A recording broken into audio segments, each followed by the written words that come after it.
Souvent, mes clients me demandent pourquoi ils sont toujours en colère. En fait, peu importe ce qu'ils disent, peu importe ce qu'ils font, ils sont toujours en colère, ils vivent du ressentiment et entretiennent de la frustration par rapport à une situation, par rapport à quelque chose. Et ça les amène nécessairement à vivre beaucoup d'émotions désagréables. Et ils se posent la question, Normand, pourquoi je suis toujours en colère? En fait, ce que je te propose dans cette vidéo, 3 moyens simples mais efficaces pour comprendre un peu mieux pourquoi tu es en colère et frustré. Si tu aimes cette vidéo, tu la trouves utile, moi ce que je t'invite à faire, c'est like-les, puis partage-les aux gens à qui tu penses que ça pourrait aider.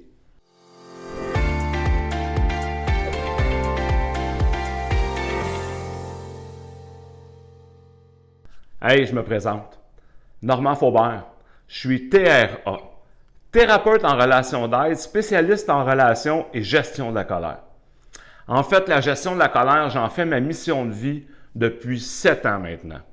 J'ai accompagné plus d'une centaine de clients à développer de nouvelles habiletés relationnelles, mais également, je les aide à apprendre à mieux gérer cette émotion qui est la colère.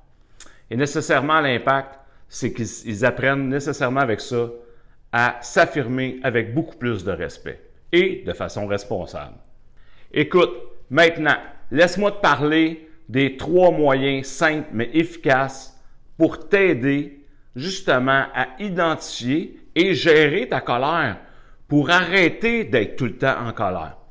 Donc, le premier moyen, si je suis capable d'identifier la situation qui me met en colère ou envers qui je suis en colère, à ce moment-là, ce que ça va faire, c'est que ça va m'aider justement à voir, à observer et à entendre, écouter les messages que la colère porte.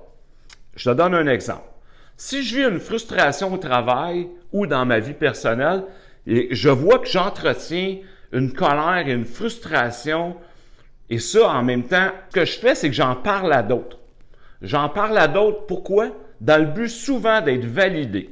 Donc, là, je vais valider, je vais entretenir, je vis une frustration, je vais être validé, j'entretiens ça avec quelqu'un.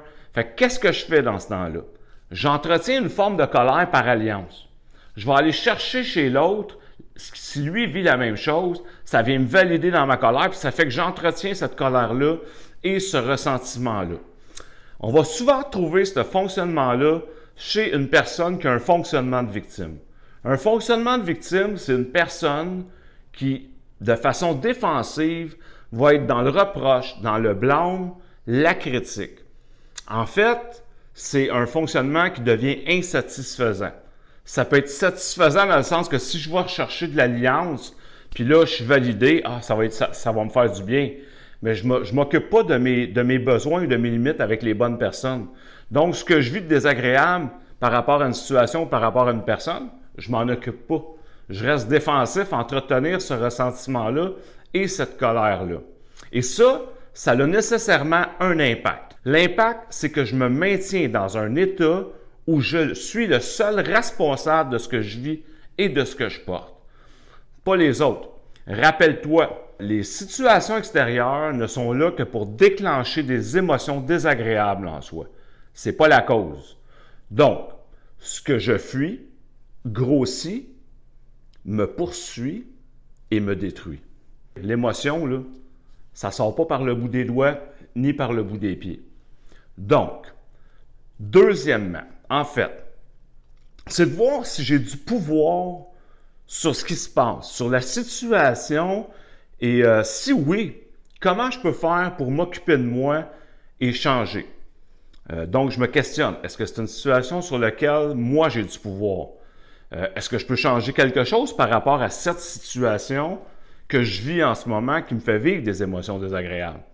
Alors, si j'ai répondu oui à ces questions-là, j'ai nécessairement une responsabilité sans vouloir changer l'autre. Mais une responsabilité, ça veut dire de prendre la caméra et de la tourner vers soi et de voir comment moi je peux m'occuper de moi et ce qui part de moi.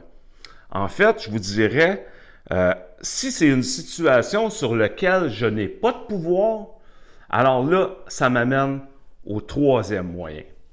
Le troisième moyen, c'est ce que j'appelle le lâcher-prise. Lâcher-prise, dans des mots théoriques, c'est souvent, j'entends ça, lâche-prise. Facile à dire, pas nécessairement facile à faire. Donc, l'important, c'est de regarder, est-ce que j'ai du pouvoir sur la situation qui arrive? Si j'ai pas de pouvoir, si j'ai pas de contrôle, nécessairement, ça peut m'amener à vivre un sentiment d'impuissance. Je vais me heurter à quelque chose sur lequel j'ai pas de contrôle. L'impuissance, c'est souffrant. On s'entend, c'est quelque chose qu'on peut pas faire. On voit une personne souffrir, c'est quelque chose qui est pas nécessairement le fun à faire. Écoutez, ça va me demander quoi? Ça va me demander d'arrêter de forcer sur une situation sur laquelle j'ai pas de contrôle. Je vais te donner un exemple par rapport à ça. Imagine-toi à la plage avec une pelle. Tu pelles de l'eau. L'eau revient toujours vers toi. À un moment donné, tu vas te tanner. Tu vas dropper la pelle, tu vas aller le faire griller. Tu n'as pas de contrôle. Je veux dire, la mer envoie de l'eau continuellement. Si tu forces, à un moment donné, tu vas t'épuiser.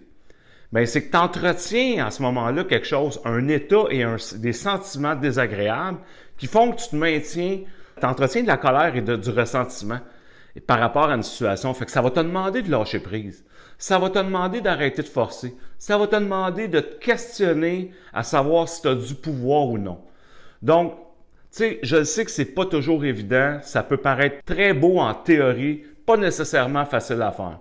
Mais moi, ce que je te souhaite, c'est de trouver une liberté intérieure pour arrêter d'entretenir, parce que tu as une responsabilité d'arrêter d'entretenir du ressentiment, de la colère en fait, qui devient du ressentiment, qui peut devenir de l'agressivité et même de la violence.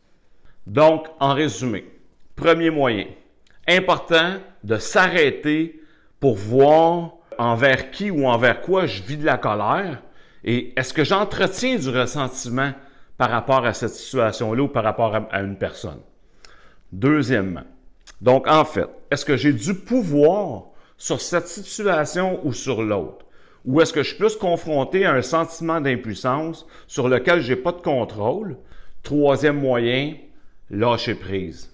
Encore une fois, je le sais. Plusieurs me disent c'est facile à dire, lâcher prise, pas toujours nécessairement facile à faire.